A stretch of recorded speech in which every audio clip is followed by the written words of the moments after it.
তো hello guys, good morning. আর আজ আমরা চারজন কন্টেন্ট ক্রিয়েটর মিলে বেরিয়ে গেছিলাম মর্নিং ওয়ার্কআউটে। পঙ্কজিৎ, আমি আর এখানে বাবুদা। তো চলো এখন যা যাক মর্নিং ওয়ার্কআউটে।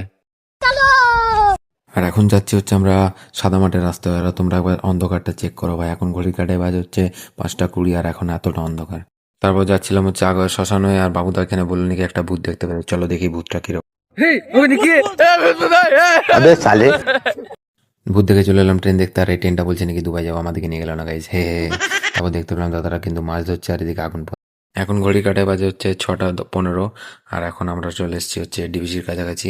এখন আমরা কিন্তু এখানে করছি ওয়ার্কআউট। তো চলো এখন ওয়ার্কআউট কিন্তু শেষ, আর এদিকে আসছে বঙ্ক। যেতে যেতে দেখতে পেলাম এখানে কিন্তু গাছ কেটে দেওয়া হয়েছে। ভাই গাছ আমাদের এত বড় একটা বন্ধু, আমাদের অক্সিজেন দেয়, অক্সিজেন ছাড়া আমরা বাঁচতেও পারি না, আর সেই গাছকে এখানে কেটে ফেলা হয়েছে। তো আমরা এখন চলো যাই, কতদূর কি গেলাম না গেলাম। নেক্সট পার্ট কিন্তু আসছে, তো নেক্সট পার্টের জন্য সবাই ওয়েট করবে, কালকেই চলে আসবে। চলো tata, bye bye, next blog আবার দেখা।